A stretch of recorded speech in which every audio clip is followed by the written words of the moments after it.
Hey everyone, it's Professor Cokkinos. Welcome to AC171 Mass Communications. What is this thing called mass communications? Well, how many times have you checked your iPhone today? You're participating in it. And as a student of advertising, marketing, communications, it's an important part of your career to understand the workings of mass communications. You'll be possibly a mass communicator, or you'll be dealing with mass communicators, marketing and advertising. Plus, it affects your lives in so many ways.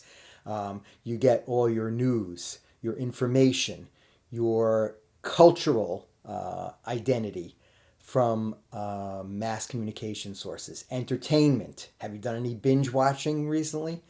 So just think of the power of mass communications and how it affects everyone's everyday lives so many times. We don't realize how much it does affect.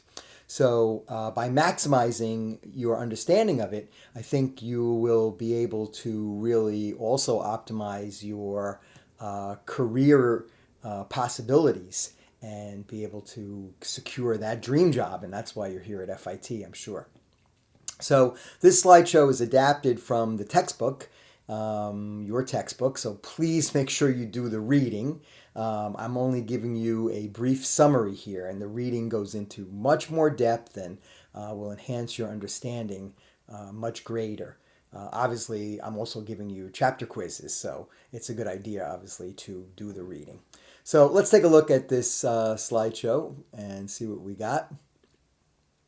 So communication, what is it really? So the idea is that a source sends a message through a medium to a receiver and expects some type of effect. So again, let's just use the scenario. We have an advertiser who wants to sell new widgets. They make a campaign. The campaign rolls out and widget sales go through the roof. The receivers, like the ads and they know that they need a new widget. So this is the effect that, we look for in advertising and marketing, obviously. So here is my example of a classic communication model where I dissect it into many parts here. So the first thing we have is, we could say our advertiser again, but this can go for any communication, whether it's me talking to you over coffee or producing a multi-million-dollar film. So the first thing we have is a sender, somebody with a message that they want to get out there, right? And they need to then get that message out to a receiver.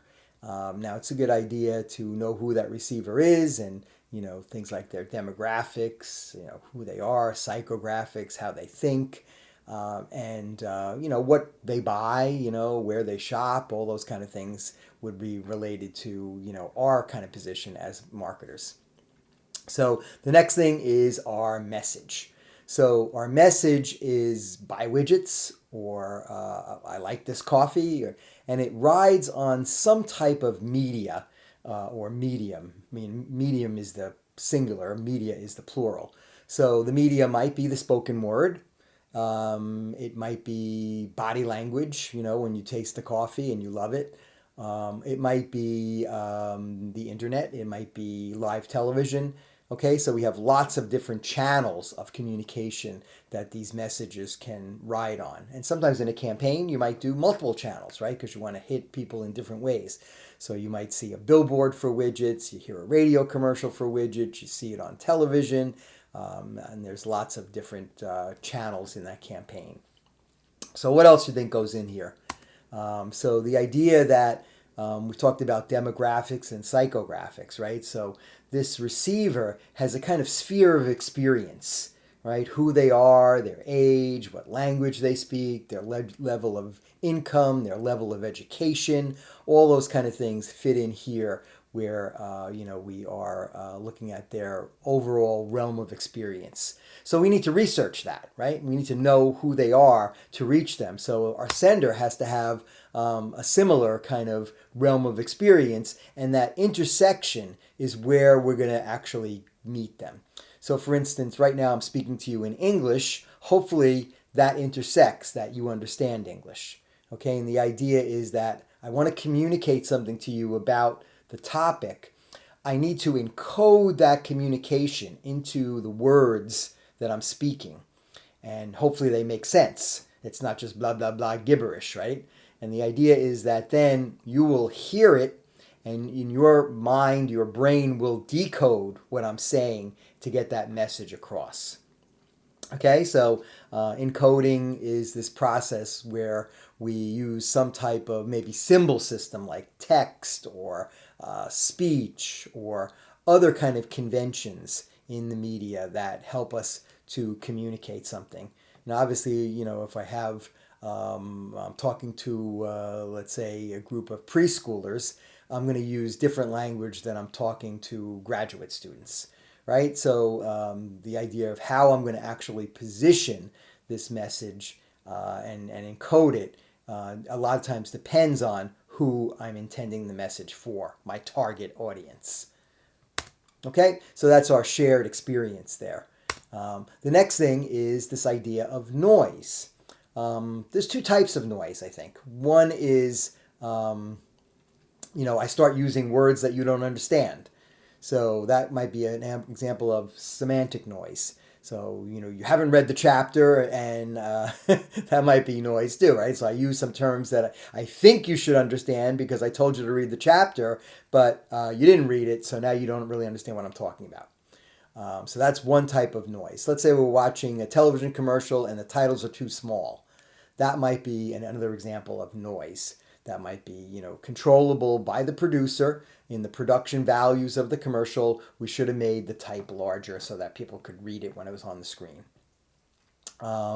There's also uncontrollable noise, right? Like, you're listening to my video here and your phone rings and it's your best friend and he wants to go for coffee and, you basically pause my lecture, right? So that would be another example of noise that I really, couldn't control, or maybe my lecture just has to be so good that you won't take that call, right?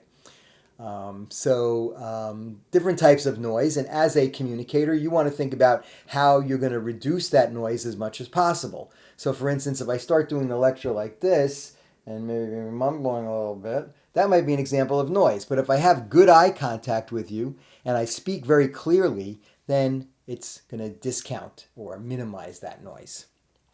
Okay? So as producers and communicators, we want to think about how we can minimize the noise as much as possible. The next thing is this idea of feedback. And there's a feedback loop from the receiver. Depending on the method of communication or the model of communication, this feedback can be very different. It can be immediate, so sitting there having coffee, this coffee is the best I've ever had. Or this coffee is way too bitter, so let's get another cup or something like that. So right away, how do you like the coffee? I love it. So that's kind of immediate feedback. It's also positive feedback because they love the coffee. I'm going to come here all the time. I'm going to buy another cup. The other type of feedback is this idea of delayed feedback. So maybe in the mass media, I put out a coffee commercial and I'm waiting for you now to watch the commercial and buy my coffee. I know you viewed it, but you haven't bought the coffee yet, right? So the idea that the feedback here might be inferential. I'm, inferring that you are, someone who is a potential customer and you've seen my commercial, but I really don't know until you actually buy the coffee and sales go up and I can track that. So this idea that I'm inferring, I'm making, a kind of inference that it was a positive thing, but it may not be. You may have just, not even been there while the commercial was on and something like that. You were taking that call or whatever.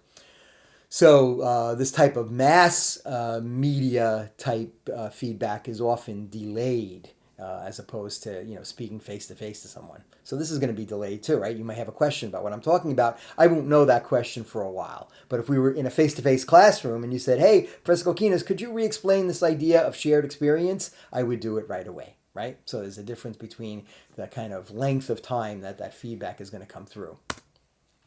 The next concept here is this idea of gatekeeper, someone who's going to say, whoa, red light, stop. So this might be, the censor, if you're doing a magazine, your editor who says to you, this story is not appropriate or this story is too long. So this idea that they're stopping and starting the flow of information based on hopefully the same things. They want, to sell product or to inform people. But, for instance, if you're using profanity in the commercial, they may not want that to go out. So the idea that, someone is actually kind of overseeing your communication and saying, well, that's no good or that's good. Good. So this is this classic model of communication, and it works really for anything. You're designing a T-shirt, or you're doing a travel video, or whatever it is. You can think about all of these components as you're constructing that communication. Okay, let's move on here. Some of these I mentioned already, right? The idea of encoding and noise and various media. So I think we're good with that. The Osgood-Schramm model is this idea of a kind of cyclical event, and we talked about this idea of the sender encoding a message and then sending it out, and then the receiver getting that message and then maybe sending something back, encoding another message and sending it back. So think about the purchase path where you're making a purchase decision. First thing you might do is see an ad and then put your email down to receive more information. And then, you may fill out a form to give more information, and then the advertiser will send you some more customized kind of information. So we have this kind of loop going on where, we're getting a feel for each other, and the communication is cyclical. In mass communication, obviously the big difference here is that in interpersonal communication, it's you and me. Or it's you and or it's me and 5 of you, or even 27 of you. I would still kind of say if we were in a face-to-face class, we would be interpersonally communicating if in my lecture or your questions. But in a mass communication model, we have this idea of an organization. So let's say Fox News, and then they're sending out identical messages but to lots of different people. So again, it's a mass audience, so they have to kind of, think, well, who are all these receivers? What level of encoding are we going to do so that everybody will be able to understand it, that, it'll have some benefit for everybody, and how will we then measure that and track that, and all those kind of things. And Fox also has multiple channels. It might be their television channel, their internet channels, radio news, things like that. Okay? So does that make sense? I hope. Can't get any feedback from you, so I'll have to just wait. So this is the same thing here, this idea of mass communication where, we're creating this communication of shared meaning through, a channel, but we really don't know what the feedback is right away.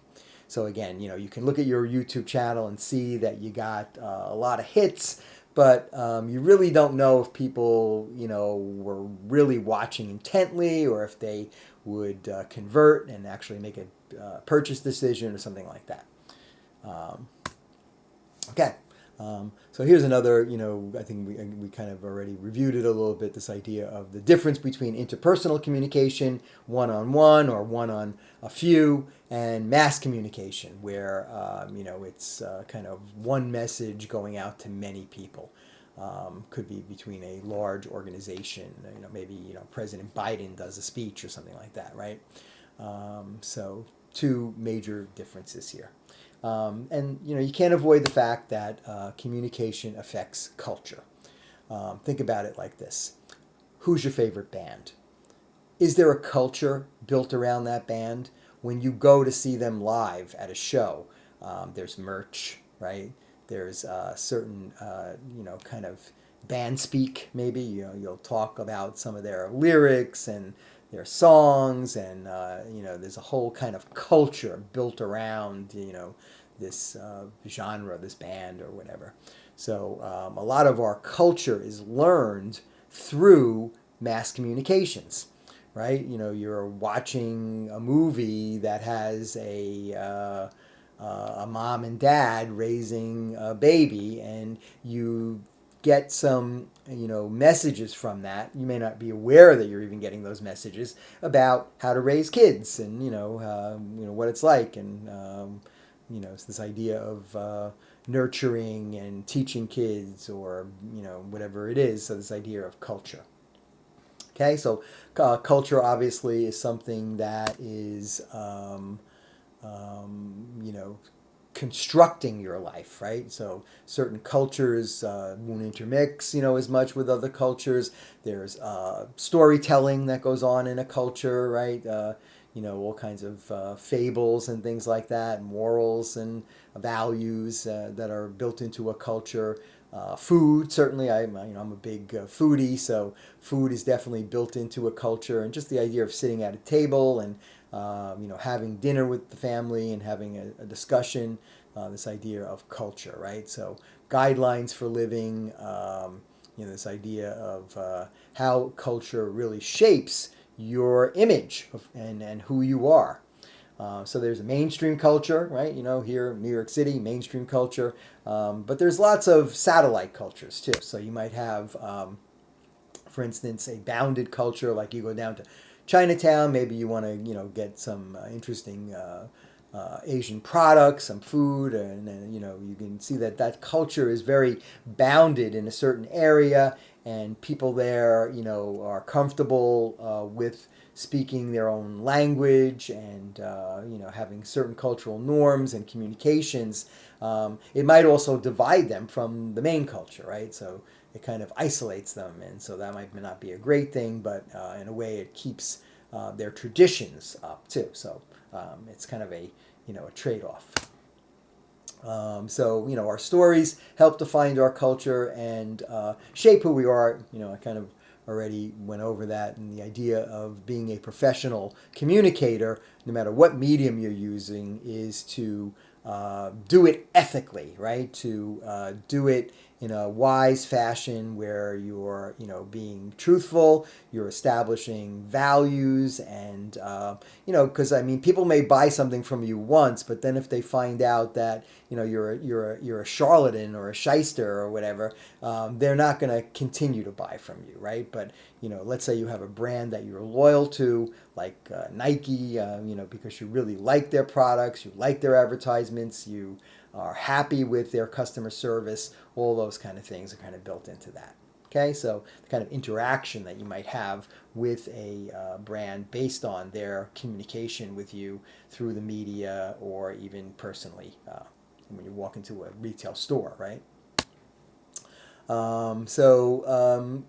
You know, again, how many times have you checked your iPhone today? What's the last episode you watched? You know, you do any binge watching?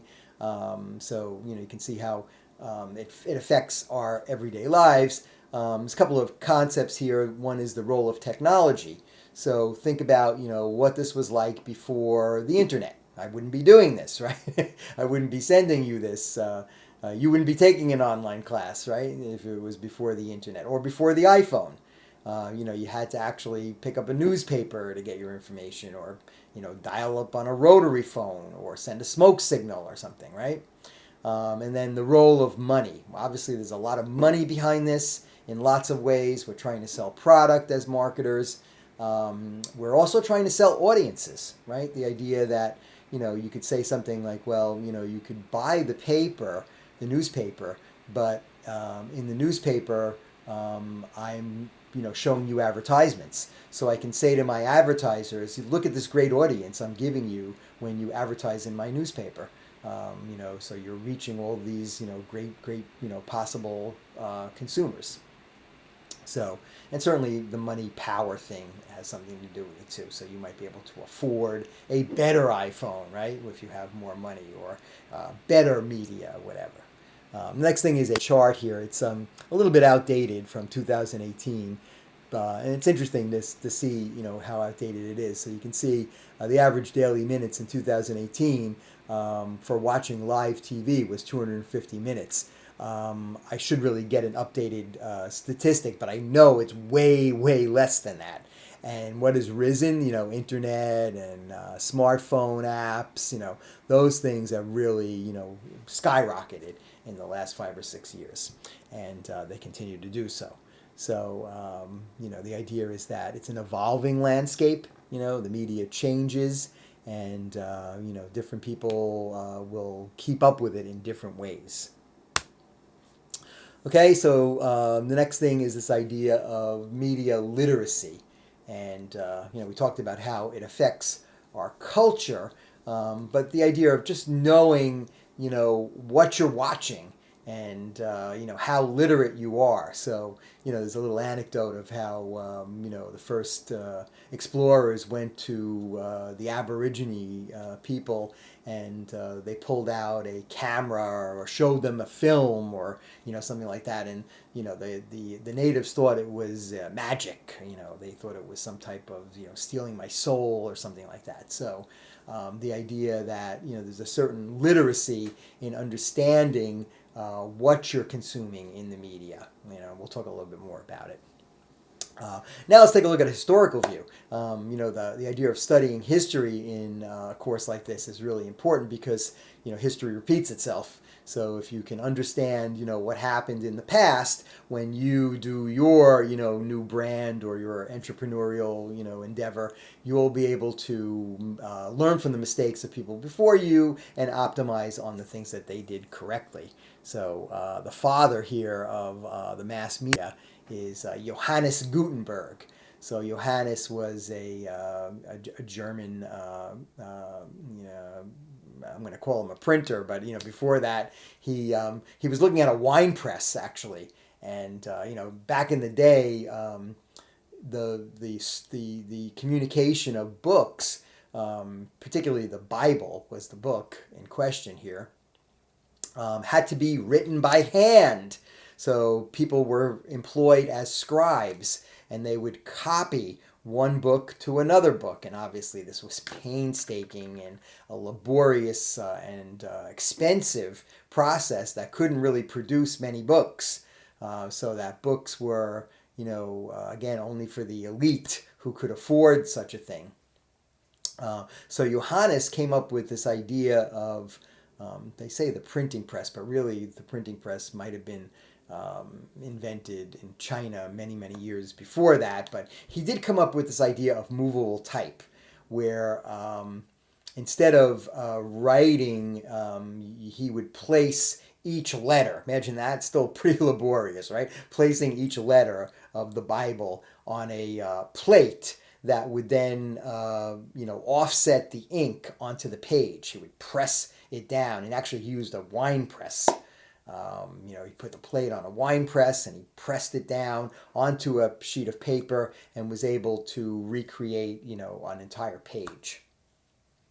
So this made books much more available, and what did that mean? It meant that information could go to the masses, mass communication, and more people became literate. More people understood how to read or learned how to read because of this, and there was a kind of revolution, a renaissance of ideas and sharing and communicating based on this invention from Gutenberg. And it also spawned the Industrial Revolution, which was more, the idea of people moving off the farms and going to factory work. And although factory work in those days was extremely, again, hard and long hours, it actually wasn't as hard as farm work. So by, working in a factory, you had more disposable time where you could pursue other things like reading the Bible or, going out and entertaining yourself. Okay, so media literacy here, the idea of a strategy for understanding, the messages that the media is bombarding us with. So you watch an advertisement and you think to yourself, gee, should I really buy that, or is that something that I'm going to, throw out or return? Understanding the process that we talked about of sender, receiver, noise, feedback, gatekeeping, all those kind of things, and also understanding the impact of the media on society. So, like a lot of people may say, I'm real stressed out. I'm not going to, watch the news or listen to the news because it just stresses me out more. Or, is that news, real news, right? Is it something that is, something that you need to really pay attention to, or is it editorialized or kind of politicized or something like that? So by being a savvy consumer of the media, this is what we mean by media literacy. So you understand what the messages are, how they're kind of composed, and what their objective is, and also just how to do it. Like I might hand my iPhone to my grandmom, and she doesn't know how to open it. She doesn't really she's still using a rotary phone or something like that. So the idea of being technologically savvy, that you can actually get communication from the web or mobile device or whatever it is. Okay, so see if anything new here. Okay, so multiple points of access. This is the idea that, I think the book gives a great example of, The Simpsons or Family Guy. And the idea is that, I could be watching this with my, 10-year-old niece, and she's watching it and having a great time for the cartoon value, but I'm kind of chuckling at the kind of moral and political and societal, cultural kind of puns and statements that they're making. So the idea that if you're designing something, you might be designing it for a mass audience, but different people are looking at it from their different experiences and their level of competence. And you want to make sure that everybody's getting something from it, right? So the kids like it and the adults like it. And then the idea of production skills and what that means, So for instance, there's certain ways that things are edited, and that editing creates a new message. So for instance, we could take two images and show them separately, and they really have nothing to do with each other. But when we put them together, all of a sudden they create some kind of juxtaposed meaning. So I might have an image of President Biden, and then I have an image of a family sitting down and carving a roast and having a beautiful dinner. Or the same image of President Biden, and then a crime scene, or a battlefield, or So the idea is this juxtaposition creates a different message depending on how things were edited. And they may have nothing to do with each other. They're both file footage, but just the way they're kind of put together by the communicator, the sender, gives you a different inference.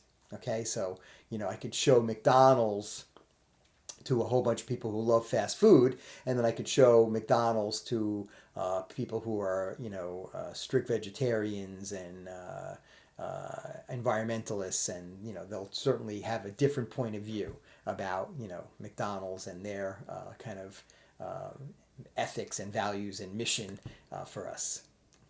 Good.